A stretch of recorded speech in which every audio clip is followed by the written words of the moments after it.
Mutual fund investment ഉള്ള ഡിസ്കഷനിൽ പലപ്പോഴും വരാറുള്ള ചോദ്യമാണ് നമുക്ക് കുറഞ്ഞ സമയം കൊണ്ട് കൂടുതൽ റിട്ടേൺസ് കിട്ടുന്ന സ്കീമുകൾ എന്തൊക്കെയാണ്. രണ്ടാമത്തെ കാര്യം ചോദിക്കുന്നത് മ്യൂച്വൽ ഫണ്ടിൽ ഇൻവെസ്റ്റ് ചെയ്യുന്നത് റിസ്ക് അല്ലേ? ഇങ്ങനെ രണ്ട് ചോദ്യങ്ങൾ എപ്പോഴും സാധാരണ കേൾക്കാറുണ്ട്. അപ്പോൾ അതിൻ്റെ അകത്ത് ഞാൻ പറയുന്ന മറുപടി എന്ന് പറഞ്ഞാൽ ഈ കുറഞ്ഞ സമയം കൊണ്ട് കൂടുതൽ പണം ഉണ്ടാക്കാനുള്ള സാധ്യതകൾ വളരെ കുറവാണ്. അതിൽ നമുക്ക് ലോങ് ടേം ഇൻവെസ്റ്റ്മെന്റ് മാത്രമാണ് നമുക്ക് റിട്ടേൺസ് കൂടുതൽ കിട്ടാനായിട്ടുള്ള സാധ്യതയുള്ള ലോങ് ടേം ഇൻവെസ്റ്റ്മെന്റ് ആണ്. ഒരു ഇക്വിറ്റി ഇൻവെസ്റ്റ്മെന്റ് നമ്മൾ ചെയ്യുമ്പോൾ ലോങ് ടേം പെർസെപ്ഷനിൽ വേണം ഇക്വിറ്റി ഇൻവെസ്റ്റ്മെന്റ് ചെയ്യാൻ. അത് തന്നെയാണ് അതിൻ്റെ ഏറ്റവും ബെസ്റ്റ് അഡ്വൈസ്. ഇപ്പോൾ ഷോർട്ട് ടൈം പീരീഡിലോട്ടാണ് ഇക്വിറ്റി ഇൻവെസ്റ്റ്മെന്റ് നമുക്ക് അതിൻ്റെ അഡ്വൈസബിൾ അല്ല.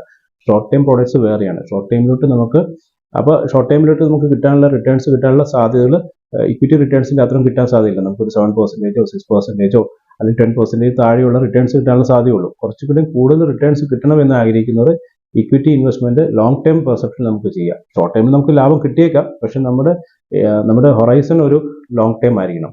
അപ്പോൾ നമുക്ക് അത്യാവശ്യം ഇല്ലാത്ത പൈസ അല്ലെങ്കിൽ പെട്ടെന്ന് ആവശ്യമുണ്ടാവില്ല എന്ന് തോന്നുന്ന പൈസയാണ് നമ്മൾ ഇങ്ങനെയുള്ള ലോങ് ടൈം ഇൻവെസ്റ്റ്മെന്റിലോട്ട് നമുക്ക് ഇടാൻ സാധിക്കുള്ളൂ.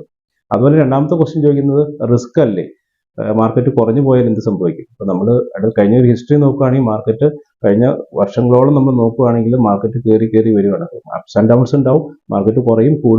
പക്ഷെ അത് മാർക്കറ്റിന്റെ ഇൻഡെക്സ് നോക്കിക്കഴിഞ്ഞാൽ ഇൻഡെക്സിന്റെ മൂവ്മെന്റ് മുകളിലോട്ടാണ് പോകുന്നത്. അപ്പോൾ ലോങ് ടൈമിൽ മാർക്കറ്റ്സിൽ ഷോർട്ട് ടൈമിലുള്ള അപ്സ് ആൻഡ് ഡൗൺസ് ഉണ്ടെങ്കിലും ലോങ് ടൈമിൽ മാർക്കറ്റ് ബെറ്റർ ആയിക്കൊണ്ടാണ് ഇരിക്കുന്നത്. അപ്പോൾ ഈ റിസ്ക് എന്ന് പറയുന്നത് മറ്റൊരു കാര്യം വെച്ചാൽ ഈ ലോങ് ടൈം ഇൻവെസ്റ്റ്മെന്റ് ഹൊറൈസൺ അത് വെച്ചിട്ട് നമുക്ക് റിസ്കിനെ നമുക്ക് ഒരു പരിധിവരെ മാനേജ് ചെയ്യാൻ പറ്റും. പിന്നെ നമ്മുടെ ഫണ്ട് മാനേജ് ചെയ്ത് fund managers set of fund managers ആണ്. അപ്പോൾ ഈ പറയുന്ന മാർക്കറ്റിനെ കുറിച്ച് അറിയാവുന്നവർ, മാർക്കറ്റിന് അനാലിസിസ് നടത്താൻ അറിയുന്നവർ, അല്ലെങ്കിൽ ഫണ്ടമെന്റലി കമ്പനികളെ കുറിച്ച് പഠിച്ചിട്ടുള്ള ആൾക്കാർ, ഇവരാണ് ഈ പറയുന്ന ഫണ്ട് മാനേജ് ചെയ്യുന്നത്. അപ്പോൾ അവർക്ക് ഈ ഒരു ഫണ്ടിനെ മാനേജ് ചെയ്യാൻ അറിയാവുന്ന, അപ്പോൾ നമ്മൾ സാധാരണ ഒരു വാഹനം ഓടിക്കുന്ന പോലെ തന്നെ വണ്ടി ശരിക്കും ഒരു മോട്ടോർ ബൈക്ക് ഓടിക്കാൻ അറിയാവുന്ന ഒരാൾക്ക്, അപ്പോൾ ബൈക്ക് ഓടിക്കുക എന്ന് പറഞ്ഞാൽ റിസ്ക് ആണ്, ശരിക്കും റിസ്ക് ഉണ്ട്. പക്ഷെ അറിയാവുന്ന ഒരാൾ വണ്ടി ഓടിക്കുമ്പോൾ ആ റിസ്കിനെ മാനേജ് ചെയ്യാൻ ആൾക്കറിയാം എന്ന് പറയുന്ന പോലെയാണ് ഇവർ ഫണ്ട് മാനേജേഴ്സ് ആണ് നമ്മുടെ ഫണ്ട് മാനേജ് ചെയ്യുന്നത്. അപ്പോൾ ആ റിസ്കിനെ മാനേജ് ചെയ്യാൻ അവർക്ക് ഒരു പരിധി വരെ അറിയാം. അപ്പോൾ നമ്മുടെ ഫണ്ട് നമ്മൾ ഈ ഫണ്ട് മാനേജേഴ്സിനെ ഏൽപ്പിക്കുമ്പോൾ നമ്മൾ ആക്ച്വലി പാസീവാണ്, പക്ഷെ നമ്മുടെ ഇൻവെസ്റ്റ്മെന്റ് അവിടെ ആക്റ്റീവായിട്ട് ഇൻവെസ്റ്റഡ് ആവുകയാണ്. നമ്മുടെ പണം അവിടെ ആക്റ്റീവായിട്ട് ഇൻവെസ്റ്റഡ് ആവുന്നുണ്ട്, പക്ഷെ നമ്മൾ പാസീവാണ്. നമുക്ക് വേണ്ടിയിട്ട് ഈ ഫണ്ട് മാനേജേഴ്സ് ആക്റ്റീവായിട്ട് ഇതിനകത്ത് വർക്ക് ചെയ്യുന്നുണ്ട്. അങ്ങനെ നമ്മുടെ ഫണ്ടിനെ ഒരു ആക്റ്റീവ് ഇൻവെസ്റ്റ്മെന്റിലോട്ട് മാറ്റുകയാണ് ഈ പറയുന്ന മ്യൂച്വൽ ഫണ്ട് SIP ഒക്കെ വഴി, അല്ലെങ്കിൽ ഇക്വിറ്റി ഇൻവെസ്റ്റ്മെന്റ് വഴി. അപ്പോൾ നമ്മുടെ ഈ റിസ്കിനെ മിനിമൈസ് ചെയ്യാൻ നമുക്ക് സാധിക്കും. അല്ലെങ്കിൽ ഈ പറയുന്ന ലോങ് ടൈം പെർസെപ്ഷൻ ഉണ്ടെങ്കിൽ നമുക്ക് റിസ്കിനെ മിനിമൈസ് ചെയ്യാനായിട്ട് നമുക്ക് കൂടുതലായിട്ട് സാധിക്കും. ഇങ്ങനെയാണ് നമ്മളൊരു ഇക്വിറ്റി ഇൻവെസ്റ്റ്മെന്റ് നമ്മൾ പ്ലാൻ ചെയ്യേണ്ടത്.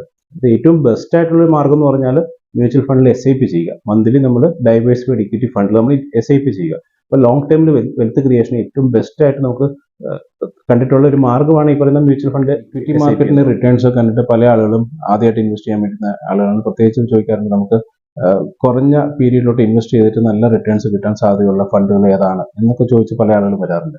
പക്ഷെ നമ്മൾ ഇക്വിറ്റി ഇൻവെസ്റ്റ്മെന്റ് ആണെങ്കിൽ ഒരിക്കലും നമുക്കൊരു ഷോർട്ട് ടൈം എന്നുള്ള പെർസെപ്ഷനിൽ നമുക്ക് കാണാൻ സാധിക്കില്ല. ഇക്വിറ്റി ഇൻവെസ്റ്റ്മെന്റ് എപ്പോഴും ലോങ് ടൈം ഇൻവെസ്റ്റ്മെന്റ് ആണ്.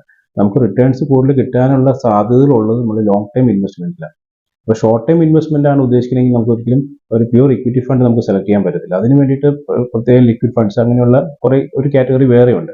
ഇക്വിറ്റി ലോങ് ടൈം റിട്ടേൺസ് ആണ് നമുക്ക് വേണ്ടെങ്കിൽ നമുക്ക് ലോങ് ടൈം എന്നുള്ള പോയിന്റിൽ തന്നെ നമുക്ക് വേണമെങ്കിൽ ഇൻവെസ്റ്റ് ചെയ്യാനായിട്ട്.